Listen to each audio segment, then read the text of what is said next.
So good morning students. Human resource management के आज के इस ई लेक्चर के सेशन में आप सब बच्चों का स्वागत है। बच्चों, आज से अपन unit number 3 HRM code number 201 उसको अपन स्टार्ट कर रहे हैं।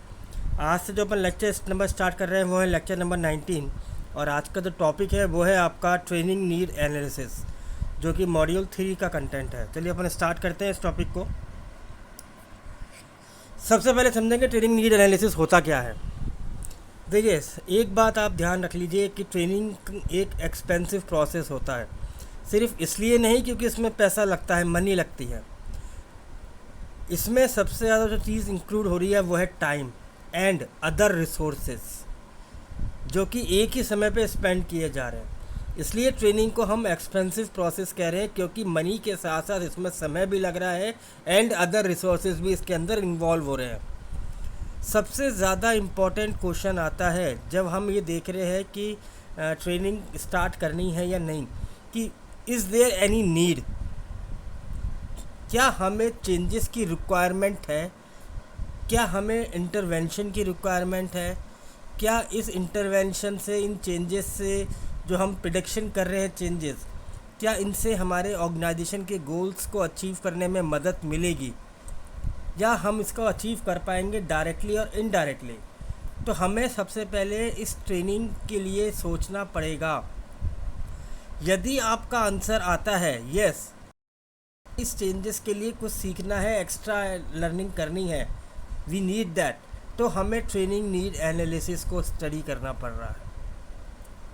और ट्रेनिंग नीड एनालिसिस के अंदर जो पूरा फर्स्ट स्टेप आता है वो है ट्रेनिंग एंड डेवलपमेंट, यानी ट्रेनिंग के साथ जो कैंडिडेट्स उस चीज़ को सीखेंगे उनसे वो क्या डेवलप होंगे। तो ट्रेनिंग नीड एनालिसिस जो है एक सिस्टमेटिक प्रोसेस है जिसके अंदर हम ट्रेनिंग को समझने की कोशिश करते हैं, ट्रेनिंग की रिक्वायरमेंट को समझने की कोशिश करते हैं। ये जो है आपकी 3 स्टेजेस पे हो सकता है। जो आप ये रिक्वायरमेंट समझ रहे हैं ना, यानी ऑर्गेनाइजेशनल लेवल पर, इंडिविजुअल लेवल पर और जॉब लेवल पर। जब इन 3 लेवल को हम एनालाइज कर लेंगे, उसी बेसिस पे हमें अपनी ट्रेनिंग का ओवरऑल ऑब्जेक्टिव बनाना पड़ेगा। हर एक लेवल पे ट्रेनिंग का ऑब्जेक्टिव बिल्कुल यूनिक होता है और इसी ऑब्जेक्टिव के बेसिस पे हमें ट्रेनिंग प्रोग्राम कंडक्ट कराना पड़ता है। अगर हम जो ये असेसमेंट कर रहे हैं, जो ये ट्रेनिंग नीड एनालिसिस कर रहे हैं, ऑर्गेनाइजेशनल लेवल पे देख रहे हैं, तो हमें चेंजेस को स्टडी करना पड़ेगा। क्या इन चेंजेस से हमारी ऑर्गेनाइजेशन में कुछ इफ़ेक्ट आएगा या कोई इम्पैक्ट पड़ने वाला है जिसके लिए हमें ट्रेनिंग करनी ज़रूरी है। कोई एक्सटर्नल फोर्सेस से कुछ नया चेंजेस, कुछ थ्रेट क्रिएट होने वाला है जो हमें अपनी इंटरनल ऑर्गेनाइजेशन में इसको हम ट्रेनिंग से रिजॉल्व कर सकते हैं। फिर हमें देखना है कैंडिडेट की नॉलेज, यानी अगर हम इंडिविजुअल लेवल पे देख रहे हैं तो हमें अपने कैंडिडेट्स के नॉलेज को भी देखना पड़ेगा। क्या कितना ट्रेनिंग प्रोग्राम हमारे इंडिविजुअल कैंडिडेट्स की नॉलेज को इनहेंस करेगा। और जॉब लेवल पर हमें देखना है कि कितनी स्किल्स की, क्या क्या स्किल्स की रिक्वायरमेंट है उस जॉब को परफॉर्म करने के लिए। तो कई केसेस में क्या है कि हमारे को लगता है कि हमारे एम्प्लॉयज़ की जो परफॉर्मेंस है करंट, वो कहीं कुछ मिसिंग हो रही है। तो उनको मोटिवेट करने के लिए, एनकरेज करने के लिए, इस परफॉर्मेंस को इन्हेंस करने के लिए हम ट्रेनिंग नीड को स्टडी करते हैं। तो जैसे मैंने आपको पहले बताया कि ट्रेनिंग नीड एक एनालिसिस है, एक असेसमेंट है। तो यहाँ हम 3 लेवल को असेस करेंगे, ऑर्गेनाइजेशनल लेवल पर, इंडिविजुअल लेवल पर और जॉब लेवल पर। यदि हम ऑर्गेनाइजेशनल एनालिसिस कर रहे हैं तो इसका जो एम है वो क्या है, उन एरियाज़ को फोकस करना जहाँ पर हमें ट्रेनिंग की रिक्वायरमेंट है, उन फैक्टर्स को एनालाइज करना जिनकी वजह से हमारी ऑर्गेनाइजेशन के गोल्स पे इफ़ेक्ट पड़ सकता है, हमारे ऑर्गेनाइजेशन के मिशन को स्टडी करना, उन पर कोई इफ़ेक्ट पड़ रहा है, विज़न पर, गोल्स पर, पीपल्स पर, प्रोसेस पर, इन्वेंट्री पर, परफॉर्मेंस पर। इन सभी चीज़ों को हमें स्टडी करना होता है ऑर्गेनाइजेशनल लेवल के अंदर। ये जो स्टडी है आपको, ये इस चीज़ का एक हिंट दे देती है कि जो आप लर्निंग एनवायरनमेंट क्रिएट करने वाले हो वो कौन से लोगों को, कौन से एरिया को और कौन से फैक्टर्स को हमें ध्यान में रखना है। तो जैसे हमने इसमें एग्जांपल लिया है, मोटोरोला और आईबीएम कंपनी जो है, आप सभी इस दोनों बड़ी नेम कंपनी से वाकिफ़ होंगे। ये भी अपने यहाँ पे टाइमली बेसिस पे सर्वे कराते रहते हैं और ये देखते हैं कि उनके शॉर्ट टर्म और लॉन्ग टर्म गोल्स कैसे अचीव हो रहे हैं और उनकी परफॉर्मेंस क्या है, कितना उनका एनालिसिस है। यदि हम जॉब एनालिसिस की बात करते हैं तो जॉब एनालिसिस के अंदर जब हम नीड को आइडेंटिफाई कर रहे हैं तो हम इसके अंदर सर्वे को यूज़ कर सकते हैं। और सर्वे के अंदर भी हम क्या समझ रहे हैं, व्हाट। इस स्टेज में हमें व्हाट को स्टडी करनी है कि कौन से इंटरवेंशन की हमें चेंजेस की रिक्वायरमेंट लग रही है, और ये व्हाट डिसाइड करेगा जॉब एनालिसिस में। तो ये एक ऑब्जेक्टिव असेसमेंट है जॉब का, जहाँ पे हम वर्कर और टास्क दोनों को स्टडी करने की कोशिश कर रहे हैं कि हमें वर्कर को ट्रेनिंग देनी है या हमें टास्क से रिलेट करते हुई चीज़ों को ट्रेनिंग देनी है।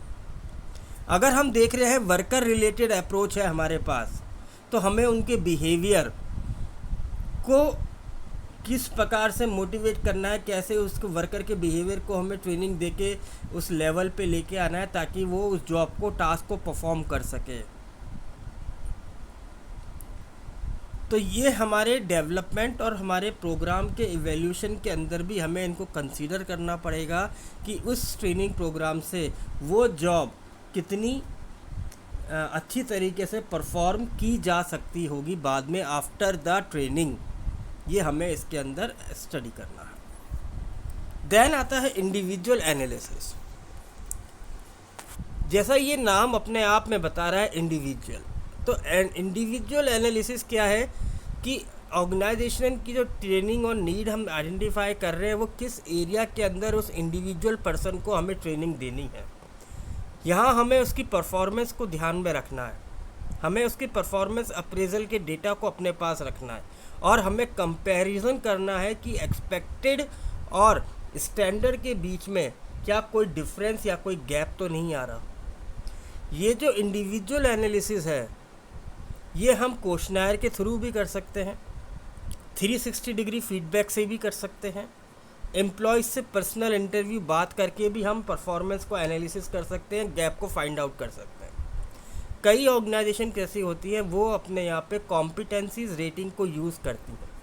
इसके अंदर वो अपने मैनेजर्स को एक रेट करने के लिए एक परफॉर्मर दे रही हैं और यहाँ जो रेटिंग्स आ रही हैं ये हम उन मैनेजर्स की परफॉर्मेंस को एनालाइज करने के लिए कि जो आपके सबऑर्डिनेट्स हैं, जो कस्टमर्स हैं, जो आपके पीयर्स हैं, जो आपके मैनेजर के जो बॉस हैं, उनसे हम पूछेंगे कि आपके मैनेजर की परफॉर्मेंस क्या है। उस परफॉर्मेंस को रेटिंग देने के लिए कई कंपनीज कंपैरेटिव रेटिंग मेथड को यूज़ करती हैं। Apart from all this things, organisations क्या करती हैं, वो अपने यहाँ पे एटीट्यूड सर्वे भी कराती हैं, क्रिटिकल इंसिडेंट मेथड्स भी यूज़ करती हैं, सर्वे भी करती हैं ताकि उनको डिटेल में मालूम चले कि ट्रेनिंग उस पर्सन को किस फैक्टर में, किस एरिया में चाहिए। देन हम बात करेंगे design and developing the effective training program. किन किन बातों का हमें याद रखना है। देखिए, जब हम ट्रेनिंग प्रोग्राम कर रहे हो तो हमारे लिए ये ज़रूरी है कि हम अपने एम्प्लॉयज़ की कैपेसिटी को इन्हेंस कर पाएँ, उनकी नॉलेज को इन्हेंस करें और उनको नई स्किल्स और लर्निंग सिखाएं, तभी हमारा ट्रेनिंग का ऑब्जेक्टिव पूरा होगा। इफ़ेक्टिव ट्रेनिंग प्रोग्राम जो होते हैं ना, जो अगर हम उसको सही तरीके से बनाते हैं तो हम अपने एम्प्लॉयज़ को चेंजेस से कॉप अप करने के लिए कैपेबल बना रहे हैं। उनको उनके अंदर एक think of the box, out of the box जाने वाली जो स्किल्स है उसको इन्हेंस कर देंगे। कंपटीशन में कैसे हमें अपने आप को एडवांटेज रखना है ये हम उनको सिखा सकते हैं, और ये सारी चीज़ें हमारी ऑर्गेनाइजेशन के सक्सेस के लिए बहुत ज़रूरी है। तो सबसे पहला पॉइंट आता है आपका know your employees. Know your employees का मतलब क्या होता है कि ट्रेनिंग देने से पहले या ट्रेनिंग डिज़ाइन बनाने से पहले आप अपने एम्प्लॉयज़ को जान लीजिए, उनके साथ बैठिए, उनके साथ बातचीत करिए और उन एरियाज़ और उन डिपार्टमेंट या उन की फैक्टर्स को फाइंड आउट करिए जहाँ पे उनको ट्रेनिंग की रिक्वायरमेंट है। अपने एम्प्लॉयज़ को अपनी प्रॉब्लम्स और अपनी लैकनेस के साथ आने दीजिए, उनको खुद बोलने दीजिए उनको क्या कमी नज़र आ रही है। यहाँ मैनेजर्स के लिए ज़रूरी आता है कि वो अपने एम्प्लॉयज़ की स्ट्रेंथ और वीकनेस के बारे में मालूम करते रहें। यदि आप इस हिसाब से अपने ट्रेनिंग प्रोग्राम को डिज़ाइन करेंगे, जिस प्रकार से आपको पता लग रहा है कि आपके एम्प्लॉय में क्या कमी है, क्या अच्छाई है, क्या स्किल्स है, क्या नहीं है, तो आप अपने एम्प्लॉयज़ को अच्छी तरह से जान पाएंगे। और उनके लिए यदि आपने ये ट्रेनिंग प्रोग्राम बना पाया वैसे ही, तो यह आपके ऑर्गेनाइजेशन के लिए अच्छा माना जाएगा। Then second module training program आता है आपका divide the employees into groups. हम सभी एम्प्लॉयज़ के लिए एक जैसा प्रोग्राम तो डिज़ाइन नहीं कर सकते, तो हम क्या करते हैं, हम अपने एम्प्लॉयज़ को ग्रुप्स में डिवाइड कर देते हैं। जिसको जिस तरीके का लेवल चाहिए, जिसको जिस प्रॉब्लम से जो फेस कर रहा है, जिसके अंदर जो हमें लैकनेस नज़र आ रही है, उन कुछ कैरेक्टरिस्टिक्स को, कॉमन कैरेक्टरिस्टिक्स को लेते हुए, बेस बनाते हुए उन एम्प्लॉयज़ को हम ग्रुप्स में डिवाइड कर देंगे। कुछ कंपनीज़ अपने एम्प्लॉयज़ को एज के बेसिस पर, वर्क एक्सपीरियंस के बेसिस पर, डिपार्टमेंट्स के बेसिस पर, फंक्शनल एरियाज़ के बेसिस पर भी क्या करती है, सेगमेंट कर लेती है, डिवाइड कर लेती है। Then preparing the information. Next step आता है कि आपको कंटेंट के बारे में प्रिपेयर होना है। तो यहाँ पे हमें क्या ध्यान रखना है कि जब हम ट्रेनिंग प्रोग्राम बना रहे हों तो हमारा जो सेशन है ये इन्फॉर्मेटिव के साथ साथ इंटरेस्टिंग भी होना चाहिए। तो आप इसमें डायग्राम यूज़ कर सकते हैं, ग्राफ यूज़ कर सकते हैं, फ्लो चार्ट्स यूज़ कर सकते हैं, पिक्चर्स यूज़ कर सकते हैं, ताकि आपका ट्रेनिंग प्रोग्राम का जो सेशन है ना वो इंटरेस्टिंग बने। और जो कोई भी ट्रेनिंग प्रोग्राम अटेंड कर रहा है वो किसी भी मोमेंट पे उस इंटरेस्ट को वहाँ से खोए नहीं। Then presenting the information. अब बात आती है कि जो पर्सन उसको प्रेजेंट करेगा, तो आपको ऐसा प्रेजेंटेशन तैयार करना है जो एक इफ़ेक्टिव डिज़ाइन हो। आपको ये डिसाइड करना है कि प्रेजेंट करने के वाले के पास क्या इन्फॉर्मेशन होनी चाहिए। आप पावर पॉइंट से भी प्रेजेंट कर सकते हैं, आप वर्ड में भी उसको प्रेजेंट कर सकते हैं। तो ये आपके ट्रेनर पर है टोटली डिपेंड कि वो कौन से सॉफ्टवेयर, कौन से टूल्स के थ्रू यूज़ करते हुए उन सभी एम्प्लॉयज़ को ट्रेनिंग देगा। पर इसमें हम एक छोटी सी बात याद रखते हैं कि जब हम ट्रेनिंग सेशन दे रहे होते हैं तो प्रेजेंटेशन करते वक्त स्पेलिंग एरर्स नहीं होनी चाहिए। Then deliver the training programs. अपने ट्रेनर्स को आपको बड़े केयरफुली सोचना है, फाइंड आउट करना है। रिमेंबर, इस बात का याद रखिएगा कि एक अच्छा ट्रेनर ही इस ट्रेनिंग प्रोग्राम की सक्सेस और फेलियर को डिपेंड करेगा। ट्रेनिंग प्रोग्राम वन वे नहीं होना चाहिए, पहली बात तो ये पूरा सेशन। तो ट्रेनर क्या होना चाहिए, वो टू वे रखे, यानी वो और एम्प्लॉयज़ के साथ भी या जो सेशन अटेंड कर रहे हैं उनके साथ भी बातचीत करते रहे, उनको भी अपने सेशन में इन्वॉल्व रखें। एज ए ट्रेनर आपको ये समझना पड़ेगा कि आप सिर्फ एक इंडिविजुअल फर्स्ट रो से बात नहीं कर रहे या कुछ एक दो लोगों से बात नहीं कर रहे। वो सेशन में जितने भी लोग हैं वो सब कुछ लर्निंग करने आए हैं, तो उन सभी से हमें बात करनी है। तो इस समय हमें अपने आप को लाउड रखना है, क्लियर रखना है, ना तो हमें बहुत स्लो बोलना है, ना ही हमें बहुत फास्ट बोलना है। ये हमें इसके अंदर ख्याल रखना है। तो यही है बच्चों आज का टॉपिक। आई होप कि आपको ये समझ में आया होगा। Thank you very much.